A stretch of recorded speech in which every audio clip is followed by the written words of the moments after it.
পিডিছ কিটচেনলৈ আজি এটা নতুন ৰেচিপি লৈ আহিছোঁ আপোনালোকৰ কাষলৈ। আজি মই বনাম শাহী পনীৰ। আহকচোন কিটচেনলৈ যাওঁ মই কেনেকৈ বনাওঁ চাওঁ।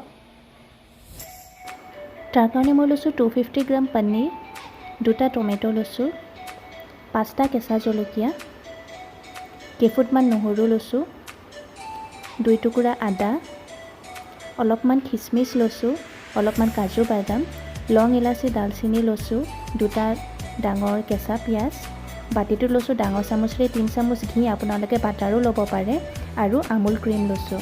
এতিয়া মই পনীৰখিনি ধুনীয়াকৈ কাটি ল'ম কিউব চাইজত সৰু সৰু কৰি।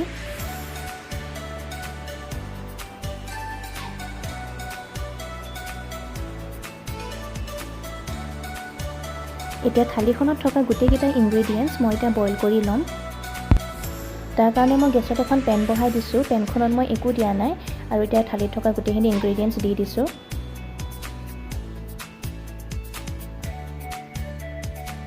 নিমখ দি দিছোঁ অলপ, যাতে বইল হ'বলৈ বেছি সময় নালাগক, আৰু নিমখখিনি ধুনীয়াকৈ সানি ল'ম।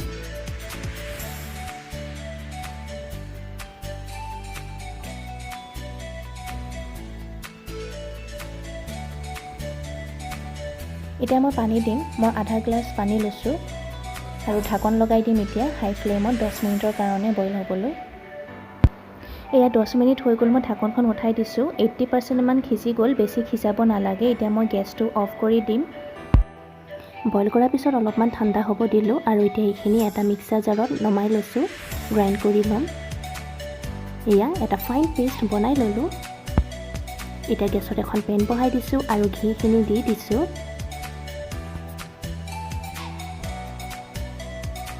গোটা জিৰা কেইটামান দিছোঁ, তেজপাত দুখিলা দিছোঁ আৰু অলপ লৰাই ল'ম। এতিয়া দিম আধা চামুচ হালধি, আধা চামুচ কাশ্মীৰী ৰেড চিলি পাউডাৰ। ভালদৰে মিক্স কৰি ল'ম এইখিনি ঘিখিনিৰ লগত। আৰু এতিয়া দিম পেষ্টখিনি, যোনখিনি ৰেডি কৰি ৰাখিছিলোঁ।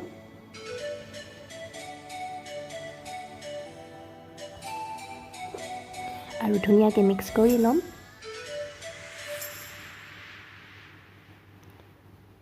ভালদৰে লৰাব লাগিব এইখিনিত অলপ সময়, তেতিয়াহে কালাৰটো উঠিব। বাকী পেষ্টখিনিও দি দিছোঁ, যোনখিনি আছিলে মিক্সাৰ জাৰত অলপমান পানী দি আৰু খালি পেলাই দি দিছোঁ। ইয়াত দেখিছেনে কালাৰটো ইমান ধুনীয়া হৈছে। আমি এনেকৈ মিক্স কৰি থাকিব লাগিব অলপ সময়। গেছটো মই মিডিয়ামত ৰাখিছোঁ। এতিয়া মই দিছোঁ আধা চামুচ ধনিয়া পাউডাৰ, আধা চামুচ জিৰা পাউডাৰ। এইখিনিও ধুনীয়াকৈ মিক্স কৰি ল'ম। এতিয়া দিম সোৱাদমতে নিমখ, যিহেতু বইল কৰোঁতে দিছিলোঁ, সেইটো কাৰণে অলপ চাই ল'ব আপোনালোকে। মোৰ কমিছিলে কাৰণে মই দি দিছোঁ। এতিয়া মই ক্ৰীমখিনিও দি দিছোঁ।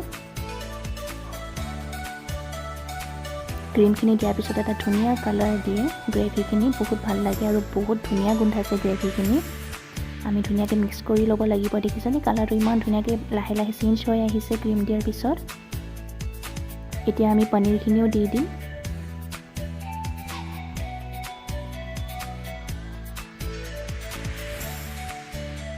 আৰু ভালদৰে মিক্স কৰি ল'ম।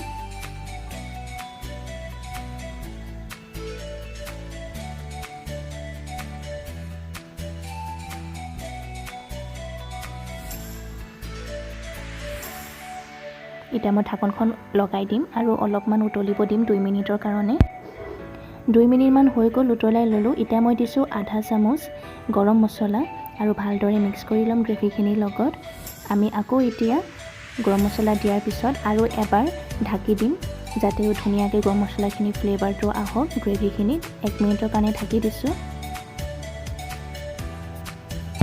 1 মিনিট হৈ গ'ল, মই ঢাকনখন উঠাই দিছোঁ আৰু চাওকচোন কিমান ধুনীয়া লাগিছে আমাৰ শ্বাহী পনীৰখিনি। ধুনীয়াকৈ উতলি আছে আৰু কালাৰটো বহুত ধুনীয়া হৈছে। এতিয়া মই তেজপাতখিনি উলিয়াই দিছোঁ। গেছটো অফ কৰি দিছোঁ আৰু আপোনালোকক এতিয়া এটা বাতিত নমাই পেলাই দেখাই আছোঁ ছাৰ্ভ কৰি।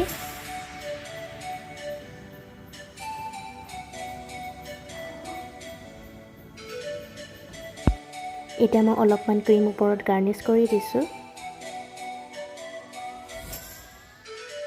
এয়া আমাৰ শ্বাহী পনীৰ ৰেডি। বহুত ভাল লাগিছে কালাৰটোৰ সৈতে আৰু বহুত ধুনীয়া গোন্ধাইছে। মই লৈছোঁ ৰুটি, মই ৰুটিৰ লগত খাম আৰু অলপমান চালাড লৈছোঁ।